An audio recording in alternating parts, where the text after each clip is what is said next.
Okay, today's video is one of those videos that I just don't want to do, and I feel like God keeps tugging at my heart to do this video. And it's all about NFP, and NFP can be a very controversial thing within the Catholic Church. So if you don't know what NFP is, it is natural family planning. In the Catholic faith, we do not believe that it's okay to use artificial birth control. So taking the pill or, using condoms or even the pull-out method, we do not believe that those are okay. The Catholic Church teaches that. But that's actually not what we're going to talk about today. We're going to be talking about more in depth about can NFP, so kind of the natural family planning, can that be a sin?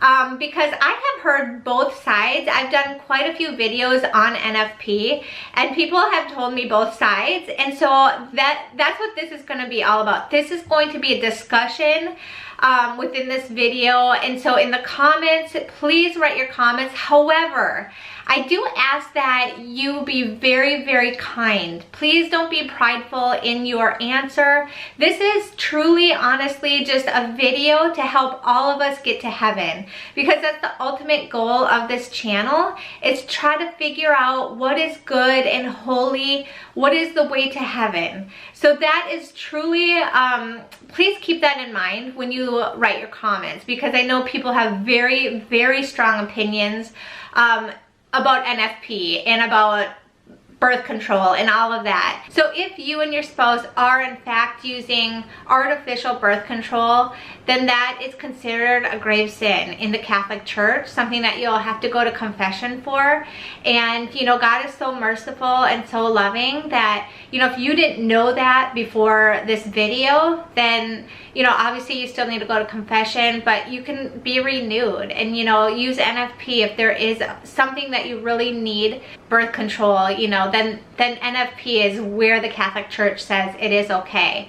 And so actually, and I'll put some links down below of really good resources to learn about NFP and stuff. So anyway, so what NFP is, there are several different methods. There's the Creighton method, where you know your mucus, and by knowing your mucus, you know your fertile periods and not.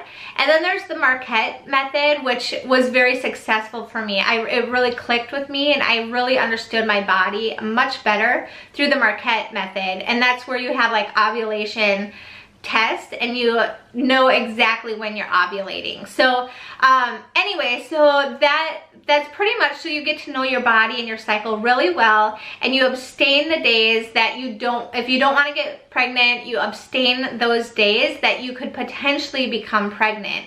And same with if you want to get pregnant, that it helps you to know when to get pregnant. So it's actually like a very natural way of knowing your body. Okay, so I have always believed that using NFP could never be a sin. I really believe that, and it wasn't until somebody left a comment on one of my videos that kind of made me want to go deeper and to think more about this, and just to ultimately, I want to get to the bottom of this, and God, what is your will? Because if you know my story, I've had 4 C-sections, and the doctor did say I could have one more, and so they said to wait 2 years for my body to fully recover to even think about having another child. So Bella is about 18 months, so I still have like 6 months to go. But at that point, I really truly need to discern if if God wants us to have more children or not.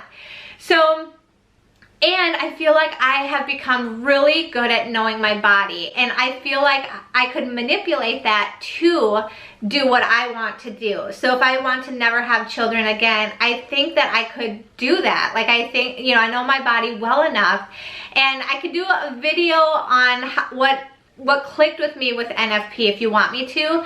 But this video is more about the moral issue of NFP. So some people say that NFP is just like birth control. And then there's other people who say that NFP could never possibly be a sin. There could be no sin because you're being free, faithful, total, and fruitful within your sexual marriage. Like, that is you know, what the church says to be all those things, and that could not be a sin, right? So a while ago, somebody left a comment that kind of rocked my world a little bit and made me think about this a little deeper. So somebody said, so if my husband and I don't ever want children and we use NFP, then that's fine, like, and it's successful, like, then we can do that and that's not a sin.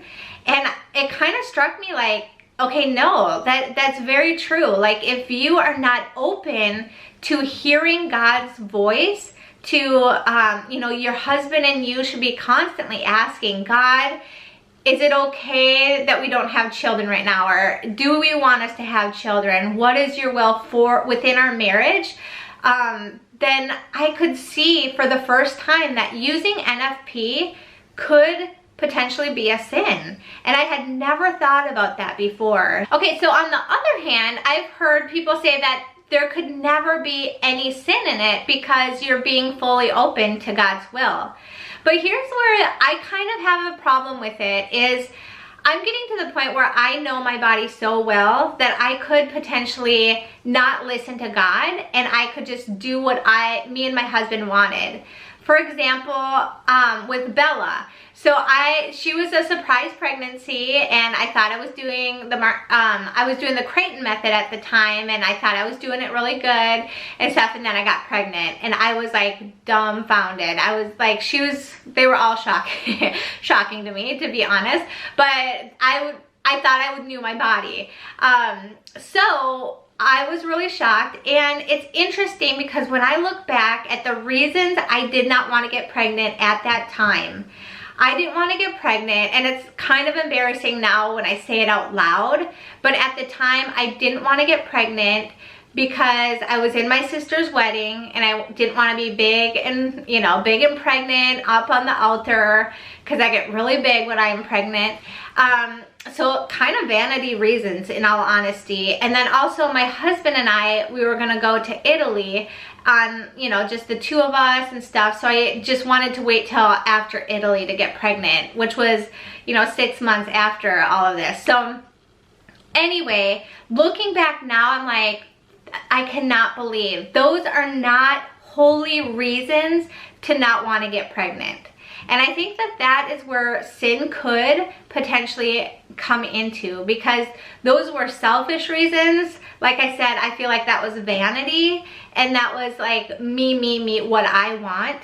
And thankfully, I didn't know NFP well enough where I could manipulate it, because now I have a beautiful little daughter, Bella, who's amazing. But it's one of those things where, you know, looking back, I see the sin in it, and I see where that would be a sinful thing. I think it really truly would. Like, those are not reasons, you know. And some of the reasons that, you know, Humana Vitae, if you read that encyclical, it talks all about, you know, birth control and NFP and all of that. It's like the Catholic Church is, when that became a big deal in the Catholic Church. But the Pope was saying that, I forget what Pope it was the Pope at the time, but he said, really, you shouldn't use NFP unless there's kind of a big reason to use NFP. And the reasons that we might think are huge might not be what God thinks is huge. You know, so kind of like what I was saying, like those weren't good enough reasons to use NFP, now looking back. So some of the reasons that the church says that it's okay if you use NFP are if you financially just can't afford it, you know. And also, if you, like for me, I used NFP because the doctor said to wait 2 years until I have another child, because I had my 4th C-section. So if there's a medical reason, and that includes like mental things going on and stuff. So, you know, there are reasons within the Catholic Church that the Catholic Church says, okay, that's a good reason that you could use NFP. But I don't know. So I just want this to be a discussion, and I know this can be such a hot topic, but I just ask that you be very, very kind, you know. And I know people might disagree with you, but the truth is, this is all about trying to figure out how to get to heaven together. That's all I want, you know. If I'm wrong in something, I want to know, because that is, I don't care if I'm wrong. That is not my issue. I want to know what God thinks is right. And that's what this whole video, that's what this whole channel is about, is trying to figure out, how can I get to heaven? How can I please God and make God happy? And that includes our fertility. That truly does include our fertility. How can we honor God through our fertility? Because, you know, even the angels in heaven cannot procreate. That is just such a huge blessing. I think we underestimate what a beautiful gift that it is to have children. And I know right now I'm in the thick of it with 4 kids, 7 and under. It is hard, it's intense. It's hard to even fathom having another child sometimes because it's so intense. But ultimately we wanna look to God and we wanna say, God, what do you want for my life? What is it? Let me be an open vessel so that I can be holy and become the woman that you want me to be. Let it not be about me, let it be about you, God. So that is the whole point of this video, is trying to figure out together, like, what is it that God wants us to do and become in our marriage, in our life. So anyway, so until next time, I will see you all later. God bless.